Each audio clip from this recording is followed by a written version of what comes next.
সবজি পকোড়া আমি কিভাবে করি সেটা আজকে শিখে নাও। অসাধারণ টেস্ট হয় এই সবজির পকোড়াটা। এর মধ্যে নিয়েছি পেঁয়াজ কুচিয়ে নিয়েছি, গাজর গ্রেট করে নিয়েছি, ধনেপাতা, কুমড়ো, এখানে কুমড়ো নিয়েছি, আর নিয়েছি এখানে লঙ্কা, আর এখানে নিয়েছি আলুটা একটু আগে গ্রেট করে রেখে দিয়েছি, তাই একটু কালচে লাগছে। আচ্ছা, এখানে এবার মশলা দেবো। নুন, হলুদ গুঁড়ো, গোলমরিচ গুঁড়ো, চাট মশলা, আর এখানে একটা মশলা রেখে দিয়েছি, সেটা জিরে, ধনে, মৌরি হালকা করে রোস্ট করে নিয়েছি, তাওয়াতে দিয়ে গুঁড়ো করে নিয়েছি। এবার এগুলো সব এখানে দিয়ে দিচ্ছি। এর সঙ্গে দিয়ে দিচ্ছি জোয়ান, অল্প করে জোয়ান দিয়ে দিলাম,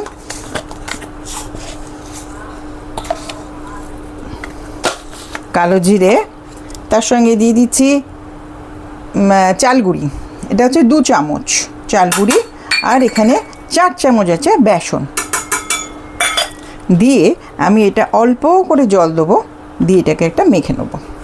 খুবই অল্প দিল, আগে থেকে না, জলটা বেশি দেওয়া একদমই চলবে না, অল্প অল্প করে এটাকে মেখে নেবো। এটা খুব ভালো করে মিক্স করে নিয়েছি। চালগুড়িটা দিয়েছি কুড়মুড় হওয়ার জন্য, আর বেসনটা বাইন্ডিংয়ের জন্য।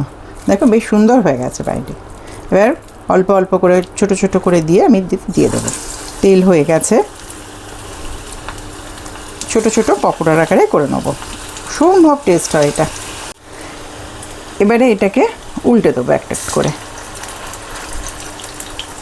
একটা সাইড হয়ে গেছে, খুব ভালো করে, অসম্ভব টেস্টি হয়, চা কফির সঙ্গে ভীষণ ভালো যায় এটা। আমার সবজি পকোড়া রেডি হয়ে গেছে। আমি ওপর থেকে একটুখানি স্প্রিঙ্কল করে দিচ্ছি চাট মশলা। অবশ্যই করে আমাকে জানিও তোমাদের কেমন লেগেছে।